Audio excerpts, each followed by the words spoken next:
On a bright morning in July, a group of Newcastle ACA Film and Video Society members arrived at East Tanfield Station to go on a couple of 6-mile route trips on the Tanfield Railway.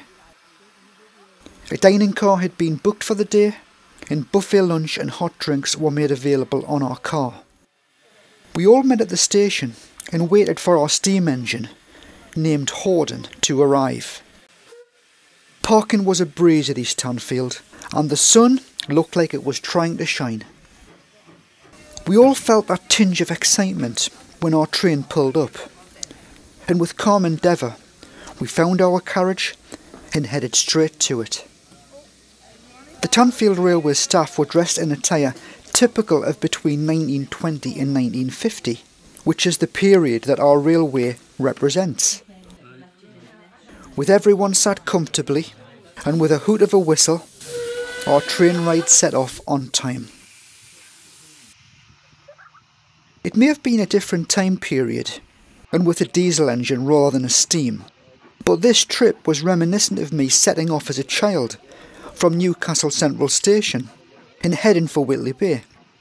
I was like a child again in the 1970s, only this time holding a camcorder and looking for what I might be able to shoot.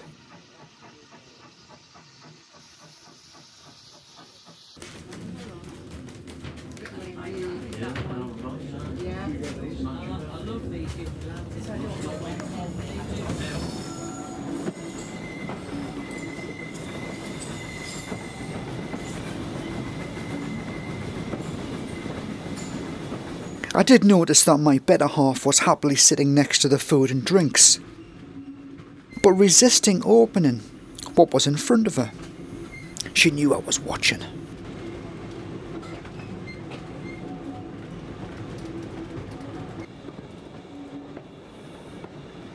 We first stopped at Cosy Arch before stopping for a longer time at Andrew's house.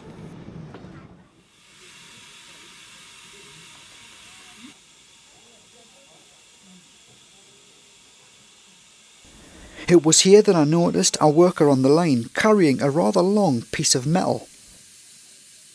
He was walking up the rail tracks with it. I've since gathered that this was a tool to remove clinker from the firebox, so he was probably on his way to attend to Horden's firebox. We got off the train here and relaxed on the platform for a while. Whilst it was a photo opportunity for some, many had a relaxing period of mingling on the platform. Those of us with camcorders were finding interesting angles to record the moment. We all seemed to be using the time to take part in this bygone period and use it from experiencing a no-stress railway journey on a warm summer's day. So the engine was refuelled and everybody was happily being part of the pause of the journey. That included the very young, who also appeared to be quite happy to sample this moment of having a puffing steam engine alive and well in front of them.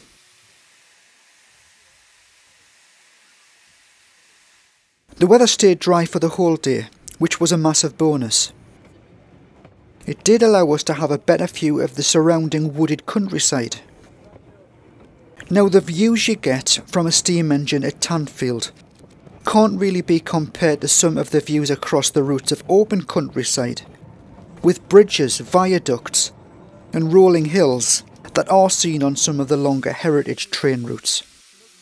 But we do know that the Tanfield Railway is the oldest railway around. It also passes Cosy Arch, which has the distinction of being the world's oldest surviving single-arch railway bridge. I didn't notice at the time, but I can see that as we were going under the bridge, there were many onlookers with phones and iPads filming us as we went past filming them. For the first time, I was able to record tokens being exchanged with a signalman between Andrew's house and Sunnyside, in a process that allows small railway systems to run on a single track with a negligible risk of colliding with each other. This train doesn't travel at lightning fast speed, But that's very much part of the gentle experience of this heritage tour. Everything came together as perfectly as it could have done. We had a beautiful day of being at a museum in all of its glory, but with the sights, sounds, smells, and practical feel of going back in time. Leaning out of the carriage to get my shots of smoke and steam also ensured that I had coal dust in my hair, eyes, and everything I was wearing. We're approaching the end of the line. Sunnyside is the most northerly point of the route, and we'll be returning to East Tanfield from here. It was another stop while the engine changes places and gives us the opportunity to have a few minutes on the platform. We're on the homeward leg now, and Brian is sampling the outdoors of a moving train before we'll shortly arrive at our journey's starting point.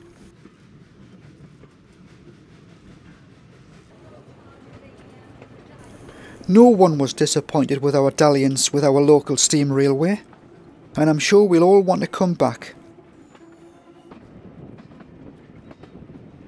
As we get back to East Tanfield, we can declare that our gang have had a lovely day of dipping into the last century.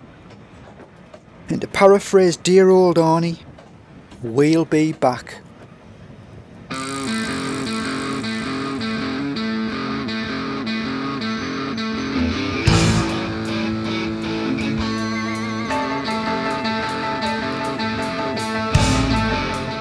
Now, Tanfield Railway does have a number of other events planned over the year.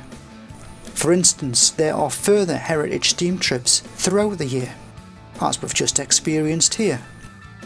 There are afternoon teas events aboard a Victorian carriage and pulled by a vintage steam locomotive. There are footplate passes, where you can ride in the cabin with the driver and fireman. In May, there's the 1940s weekend, where you can sample 1940s home front life at Tanfield. And obviously there's the legendary and massively popular North Pole Express in December.